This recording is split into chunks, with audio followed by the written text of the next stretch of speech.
Friends, જય શ્રી કૃષ્ણ. સ્વાગત છે તમારું અમારી ચેનલમાં. તો ફ્રેન્ડ્સ, ભરેલા ગુંદા તો કોને ન ભાવતા હોય. એનો સંભારો તો ખૂબ જ મજા આવે એવો બનતો હોય છે.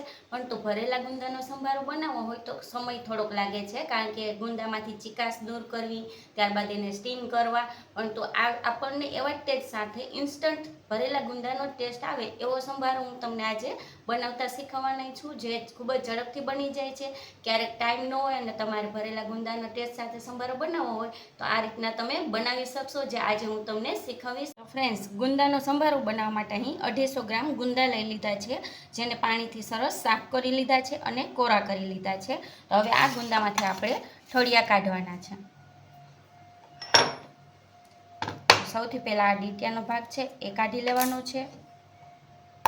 દસ્તાની મદદથી આ રીતે કરી અને એક પ્લેટ લઈ લેવી, એના ઉપર ટીશ્યુ પેપર, કારણ કે આ ગુંદાના બીજ હોય છે એકદમ ચીકણા હોય છે, જેથી ડીશ પછી સાફ કરવી અઘરી પડે છે. તો આવી રીતે ટીશ્યુ પેપર ઉપર આ ગુંદામાંથી બિયાનો ભાગ અને ચીકાશ કાઢી લેવાની છે. અને આજે આપણે ઇન્સ્ટન્ટ ગુંદાનો સંભારો બનાવી છે, એટલે આ રીતે કાઢી અને ત્યારબાદ એના 2 ટુકડા કરી લેવાના છે. આવી રીતે બધા જ ગુંદામાંથી ઠળિયા કાઢી અને 2 પીસ આપણે કરી લઈશું. ફ્રેન્ડ્સ, જો આપણે બધા જ બિયા કાઢી લીધા છે અને 2 પીસમાં ટુકડા પણ કરી લીધા છે. તો હવે સંભારો બનાવવાનું ચાલુ કરીશું. આપણે આ ગુંદામાં નથી મીઠાથી ચીકાશ દૂર કરવાની કે કાંઈ નથી કરવાનું, બાફવાના નથી, તો પણ તમારો સંભારો એટલો સરસ બનશે ને જરા પણ ચીકાશવાળો નહીં બને. તો એના માટે તમારે અહીં એક વાસણ લઈ લેવાનું. તમે જે વાસણ યુઝ કરતા હોય એ લઈ શકો છો, એવું નથી કે નોનસ્ટિક જ જોશે. વાસણ લઈ લઈશું, એમાં આપણે તેલ એડ કરીશું. તો 2 ટેબલ સ્પૂનથી થોડુંક વધારે એટલું તેલ એડ કરવાનું છે, કારણ કે આપણે ડાયરેક્ટ સંભારો બનાવવાના છીએ અને આપણે આમાં ચણાનો લોટનો પણ યુઝ કરવાના છીએ, જેને શેકવાનો નથી, એમ જ લીધો છે ઝીણો ચણાનો લોટ, તો પણ સરસ ગુંદાનો સંભારો બનશે. એટલા માટે તેલ થોડુંક વધારે લઈ લેવાનું છે તમારે. ગેસની ફ્લેમ સ્લો રાખીશું અને ગરમ થવા દઈશું ગેસની. ત્યારબાદ આપણે જે રસોઈમાં રૂટીન મસાલા યુઝ કરતા હોય એ જ યુઝ કરવાના છે. તો તેલને ગરમ થવા દઈએ. અડધી ટીસ્પૂનથી ઓછું રાઈ એડ કરી દઈશું. રાઈને થોડી ફૂટવા દઈશું આપણે. હવે એમાં જીરું એડ કરવાનું છે, અડધી ટીસ્પૂન જેટલું જીરું એડ કરી દઈશું.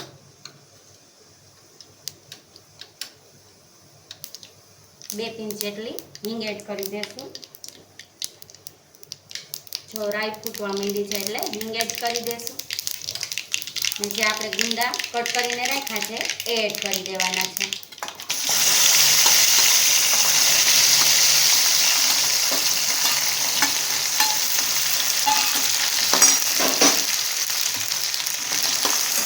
આ રીતે તેલમાં સરસ પહેલાં કોટ કરી દઈશું. એટલે તમારે તેલ થોડુંક વધારે મૂકવાનું છે, જેથી ચીકાશ દૂર થઈ જશે ગુંદાની. હવે આપણે એમાં ટેસ્ટ મુજબ નિમક એડ કરી દેવાનું છે. અડધી ટીસ્પૂન જેટલું નિમક એડ કર્યું છે. અડધી ટીસ્પૂન જેટલી હળદર એડ કરી દઈશું. ફરીથી આ રીતે હલાવી લેવાનું છે.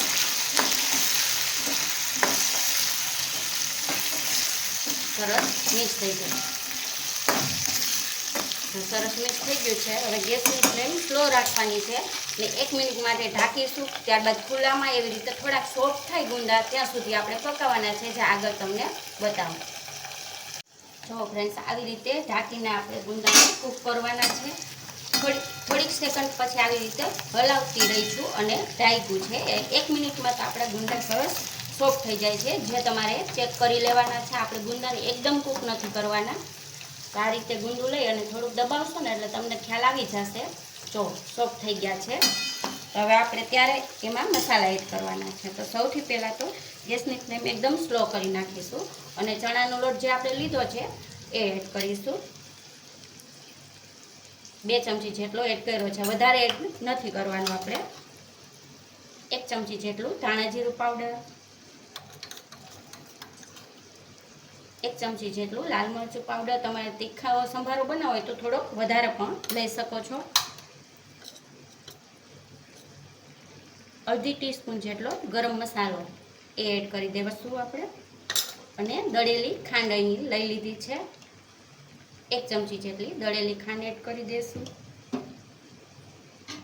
ત્યારબાદ એને ઢાંકીને 1 સેકન્ડ માટે જ આપણે રાખવાનું છે, જેથી લોટ કાચો છે એ સરસ કૂક થઈ જાય. જે આગળ બતાવું. તો ફ્રેન્ડ્સ, હવે ઢાંકણ આઘું લઈ લેવાનું છે અને ખટાશ માટે આપણે અહીં અડધું લીંબુનો રસ લઈ લેવાના છીએ. જો કાચી કેરી તમારી પાસે હોય તો કાચી કેરી ખમણીને જ્યારે ગુંદા તમે કૂક કરતા હોય ત્યારે એડ કરી દેવાની છે. લીંબુનો રસ એડ કરી દઈશું, અડધા લીંબુનો રસ. બસ હવે આ બધું આપણે મિક્સ કરી લેવાનું છે.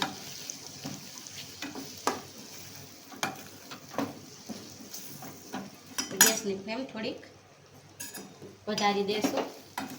આ રીતે થોડીક વાર હલાવશો એટલે સરસ બધા મસાલાનો ટેસ્ટ એમાં મિક્સ થઈ જશે અને ચણાનો લોટ ને બધું સરસ ગુંદામાં મિક્સ થઈ જશે. જો તમે જોઈ શકો છો, ગુંદા એકદમ વધારે કૂક ન કરતા, જેથી આખા ગુંદા હોય આવી રીતે પીસ એ દેખાય, નહીં તો તમારે એ દેખાશે નહીં.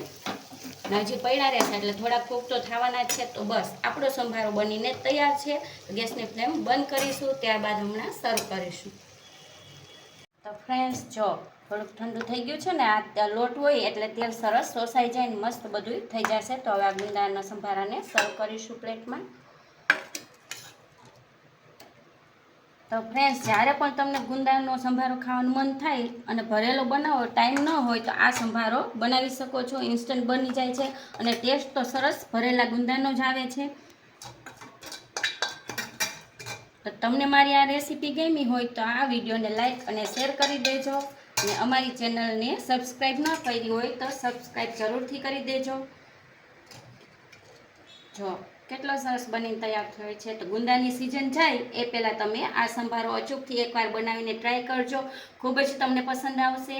તો ફરી મળીશું નવા વિડીયોમાં. Thank you.